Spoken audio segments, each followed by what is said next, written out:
ગુજરાતના મુખ્યમંત્રી ભાગ 2 આપણે ભાગ 1 માં ગુજરાતના મુખ્યમંત્રીઓ 1 થી 6 વિશે જોઈ ગયા. હવે બીજા ભાગમાં આપણે 7મા મુખ્યમંત્રીથી શરૂઆત કરીએ. 7મા મુખ્યમંત્રી હતા માધવસિંહ સોલંકી. માધવસિંહ સોલંકીના મુખ્યમંત્રી કાળમાં રાજકીય તથા કુદરતી આપત્તિઓ આવી હતી, છતાં તેઓ સારી પેઠે વિકાસ કરવામાં સફળ રહ્યા હતા.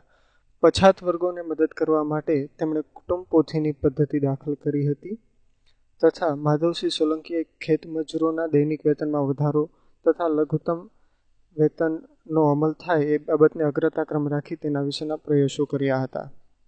આ ઉપરાંત નર્મદા યોજના માટે વિશ્વ બેંક તરફથી 500 કરોડની લોન મેળવી હતી. માધવસિંહ સોલંકીએ ઔદ્યોગિક ક્ષેત્રે ગુજરાતને 8માંથી બીજા સ્થાને લાવી દીધું હતું. ગુજરાત નર્મદા ફર્ટિલાઇઝરની શરૂઆત તેમના સમયમાં થઈ હતી.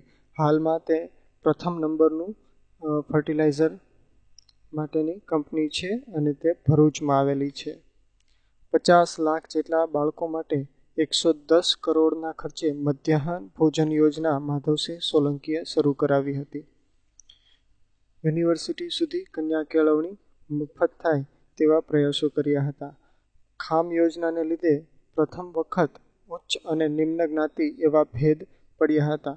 તેમણે દાખલ કરેલી ખામ યોજનાને કારણે આ રીતના ઉચ્ચ અને નિમ્ન જ્ઞાતિના ભેદ પડ્યા હતા. અહીં ખામ ક્ષત્રિય, હરિજન, આદિવાસી અને મુસ્લિમ માટે આ શબ્દ વપરાય છે. તેમજ વહીવટી તંત્રમાં અનામત અને રોસ્ટર પ્રથાને કારણે આ રીતે અનામત અને રોસ્ટર પ્રથાને લીધે કર્મચારીઓના ભાગલા પડ્યા હતા અને એના કારણે વહીવટી તંત્રની કાર્યક્ષમતા તથા કાર્યોત્સાહમાં ઘટાડો થયો હતો. અને તેમના સમયગાળા દરમિયાન ફરી વખત બીજું અનામત આંદોલન થયું હતું. આ કારણે તેમને 6 જુલાઈ 1985ના રોજ રાજીનામું આપવું પડ્યું હતું. ત્યાર પછી છે અમરસિંહ ચૌધરી. અમરસિંહ ચૌધરી ગુજરાતના પ્રથમ અનુસૂચિત જનજાતિના મુખ્યમંત્રી હતા. અનામત આંદોલન શાંત પાડવા માટે વલ્લભભાઈ પટેલ અને અરવિંદ સંઘવી સમિતિની રચના અમરસિંહ ચૌધરીએ કરી હતી. તેમના સમયમાં સતત 3 વર્ષ સુધી દુષ્કાળ પડ્યો હતો. અમરસિંહ ચૌધરીએ પછાત જાતિના ઉત્કર્ષ માટે પ્રયત્નો કર્યા હતા. કૃષિ અને ઉદ્યોગોની વિકાસકૃત જાળવી રાખવા માટેના પ્રયત્નો પણ અમરસિંહ ચૌધરીએ કર્યા હતા. કર્મચારીઓએ અનામત આંદોલનના ટેકામાં 73 દિવસની હડતાલ પાડી અને આ પરિસ્થિતિ વણસતા અનેક તોફાનો થયા, જેને શાંત પાડવા માટે ગુજરાતના પોલીસ વડા તરીકે જુલિયા રિબેરોની નિમણૂક કરવામાં આવી હતી. 1889માં ગુજરાતમાં કોંગ્રેસનો દેખાવ નબળો રહેતા પોતાની નૈતિક જવાબદારી સ્વીકારી અમરસિંહ ચૌધરીએ રાજીનામું આપ્યું હતું.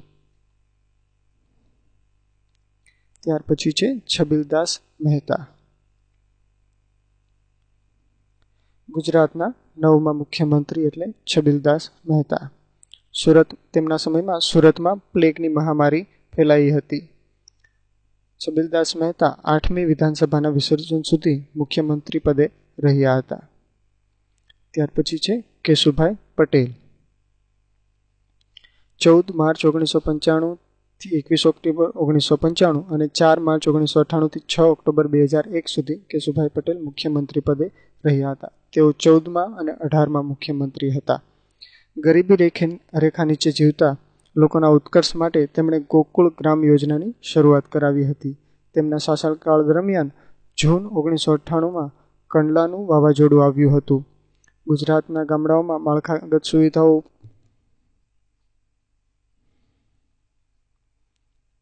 ઊભી કરવા માટે આ ગોકુળ ગ્રામ યોજના હતી. ગુજરાત ઇન્ફોર્મેશન ટેકનોલોજીની નીતિ પણ તેમણે જાહેર કરી હતી. 1 મે 1998 ગુજરાત સ્થાપના દિનના રોજ ગુજરાતની વેબસાઇટનો પ્રારંભ કરાવ્યો હતો તથા 2 ફેબ્રુઆરી 1999ના રોજ ગાંધીનગર ખાતે હાઈટેક ઇન્ફોસિટીનો શિલાન્યાસ કરવામાં આવ્યો હતો. 26 જાન્યુઆરી 2001ના રોજ ગુજરાતમાં ભૂકંપ આવ્યો અને તેના પરિણામે 7 ઓક્ટોબર 2001ના રોજ કેશુભાઈ પટેલે રાજીનામું આપ્યું હતું. ત્યાર પછી સુરેશભાઈ મહેતા ગુજરાતના 11મા મુખ્યમંત્રી. તેઓ ખજૂરિયા જૂથના હતા. ગુજરાતમાં અનુસૂચિત જનજાતિની વિદ્યાર્થીનીઓને સાયકલ આપવાની યોજના સરસ્વતી સાધના તેમણે શરૂઆત કરી હતી. ખાસ યાદ રાખો, સરસ્વતી સાધનાની યોજનાની શરૂઆત સુરેશભાઈ મહેતાએ કરી હતી. સુરેશભાઈ મહેતાના સમયગાળામાં દરમિયાન પક્ષમાં આંતરિક બળવો તેમની ચરમસીમાએ પહોંચ્યો હતો. પરિણામે તેમને રાજીનામું આપવાની ફરજ પડી હતી. શંકરસિંહ વાઘેલા ગુજરાતના 12મા મુખ્યમંત્રી. ભાજપના અસંતુષ્ટ ધારાસભ્યોએ શંકરસિંહ વાઘેલાના નેતૃત્વમાં અલગ પક્ષ રાષ્ટ્રીય જનતા પાર્ટીની રચના કરી અને કોંગ્રેસના 47 ધારાસભ્યોના ટેકાવાળી સરકાર રચી. તેમના સમયગાળામાં ગુજરાતના જિલ્લાઓનું વિસ્તરણ કરવામાં આવ્યું. ગુજરાતમાં 19 જિલ્લાઓમાંથી 25 જિલ્લાઓ રચવામાં આવ્યા. કોંગ્રેસ પક્ષની કેન્દ્રીય નેતાગીરી સાથે મતભેદ સર્જાતા શંકરસિંહ વાઘેલાએ 28 ઓક્ટોબર 1997ના રોજ મુખ્યમંત્રી પદેથી રાજીનામું આપ્યું હતું. દિલીપભાઈ પરીખ ગુજરાતના 13મા મુખ્યમંત્રી. તેમના શાસનકાળમાં ગુજરાતમાં 5મું પગારપંચ લાગુ પાડવામાં આવ્યું હતું. તેમણે રાજ્યપાલ સમક્ષ 9મી વિધાનસભાના વિસર્જનની માગણી મૂકી અને નવેસરથી ચૂંટણી યોજવાની માંગ કરી હતી. 14મા મુખ્યમંત્રી એટલે નરેન્દ્રભાઈ મોદી. નરેન્દ્રભાઈ મોદીની મુખ્યમંત્રી પદ માટે પસંદગી થતાં તેમને 6 માસમાં ગુજરાત વિધાનસભાના સભ્ય થવું જરૂરી હતું. માટે વજુભાઈ વાળાએ તેમના માટે રાજકોટ વિધાનસભાની સીટ ખાલી કરી આપી અને તેઓ 10મી વિધાનસભામાં રાજકોટ સીટ ઉપરથી ચૂંટાયા. ત્યારબાદ તેઓ 10મી વિધાનસભાના અંત સુધી મુખ્યમંત્રી પદે રહ્યા. ગુજરાતના સૌથી નાની વયના મુખ્યમંત્રી તથા સૌથી વધુ સમય માટે મુખ્યમંત્રી પદ ધરાવનાર વ્યક્તિ એટલે નરેન્દ્રભાઈ મોદી. ખાસ યાદ રાખો, સૌથી નાની વયના મુખ્યમંત્રી તથા સૌથી વધુ સમય માટે મુખ્યમંત્રી પદ પર રહેનાર મુખ્યમંત્રી. 26 ફેબ્રુઆરી 2002ના રોજ ગોધરાકાંડ સર્જાયો, જેના પગલે ગુજરાતમાં કોમી રમખાણો ફાટી નીકળ્યા. તેમના સમય દરમિયાન જ અક્ષરધામ પર ત્રાસવાદી હુમલો થયો હતો. 2003થી દર 2 વર્ષે રોકાણકારોને આકર્ષવા માટે વાઇબ્રન્ટ ગ્લોબલ સમિટનું આયોજન કરવામાં આવે છે. 2004માં જૂનાગઢને મહાનગરપાલિકા જાહેર કરવામાં આવી હતી. એ જ અરસામાં ચાંપાનેરને વર્લ્ડ હેરિટેજમાં સ્થાન મળ્યું હતું. 2006માં સુરતની તાપી નદીમાં પૂર આવ્યું હતું. વર્લ્ડ હેરિટેજમાં સ્થાન મળ્યું એટલે વિશ્વ વારસા સૂચિમાં ચાંપાનેરને સ્થાન મળ્યું હતું. સુરતની તાપી નદીમાં પૂર આવ્યું.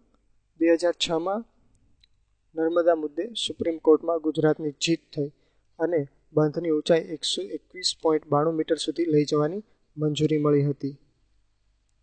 નરેન્દ્રભાઈ મોદીના અરસામાં જ તાપીને અલગ જિલ્લો જાહેર કરવામાં આવ્યો હતો. તેમના સમયમાં ટાટા નેનો પ્રોજેક્ટ ગુજરાતને મળ્યો હતો. 2010-11માં ગાંધીનગરને મહાનગરપાલિકા જાહેર કરવામાં આવી હતી. તેમના સમયમાં અનેક યોજનાઓની શરૂઆત કરવામાં આવી હતી. આ યોજનાઓ એટલે જનની સુરક્ષા યોજના, માતૃવંદના, ચિરંજીવી બાલભોગ, વિદ્યાદીપ, વિદ્યા સાધના, સરસ્વતી સાધના, વિદ્યાલક્ષ્મી બોન્ડ, ગરીબ સમૃદ્ધિ, ઘર દીવડા, વનબંધુ કલ્યાણ, સાગરખેડુ, જ્યોતિગ્રામ, સુજલામ સુફલામ અને કુંવરબાઈનું મામેરું જેવી યોજનાઓની શરૂઆત થઈ હતી. કૃષિ મહોત્સવ, તાનારીરી મહોત્સવ, ઉત્તરાર્ધ મહોત્સવ, રણોત્સવ, વાઇબ્રન્ટ નવરાત્રિ મહોત્સવ, પતંગોત્સવ જેવા મહત્વના દિવસોની ઉજવણીની શરૂઆત થઈ હતી. પ્રજાસત્તાક દિન તથા સ્વાતંત્ર્ય દિનની ઉજવણી પણ દર વર્ષે ગુજરાતના અલગ અલગ જગ્યાએ ઉજવવાની શરૂઆત થઈ છે. ભારતમાં સૌ પ્રથમ સંધ્યા અદાલતની શરૂઆત ગુજરાતના મિર્ઝાપુર ખાતે થઈ હતી. ગુજરાતમાં science city, BRTS project, riverfront project, GIFT સિટી, ગિફ્ટ સિટી પ્રોજેક્ટ જેવા મહત્વપૂર્ણ પ્રોજેક્ટ કાર્યરત થયા અથવા તો તેમની કામગીરી પ્રારંભાઈ. Pandit Deendayal petroleum university, Gujarat forensic science university, Raksha university, Kamdhenu university જેવી વિવિધ શૈક્ષણિક સંસ્થાઓનો પ્રારંભ થયો. તેમના સમયગાળામાં ગુજરાતે તેની સ્થાપનાના 50 વર્ષ પૂર્ણ કર્યા અને તેના પગલે 2010-11નું સ્વર્ણિમ વર્ષ ઉજવ્યું, જેના અંતર્ગત વાંચે ગુજરાત તથા ખેલ મહાકુંભ જેવા કાર્યક્રમો યોજાયા હતા. ગાંધીનગર ખાતે મહાત્મા મંદિર તથા સેન્ટ્રલ વિસ્ટા ગાર્ડનનું નિર્માણ કાર્ય પ્રારંભાયું હતું. વિડીયો જોવા બદલ આપનો ખૂબ ખૂબ આભાર. આશા રાખું છું કે આ વિડીયો આપને પસંદ પડ્યો હશે. જો વિડીયોમાં કોઈ ક્ષતિ રહી ગઈ હોય તો માફી ચાહું છું, અને આ વિડીયો અન્ય લોકોને ઉપયોગી થાય તે માટે મહેરબાની કરી તેને શેર કરશો. અને વિડીયોને લગતા કોઈ પણ સલાહ સૂચન હોય તો નીચે કમેન્ટ બોક્સમાં આપવા વિનંતી છે. હવે પછી મળશું બીજા વિડીયોમાં. ત્યાં સુધી આવજો.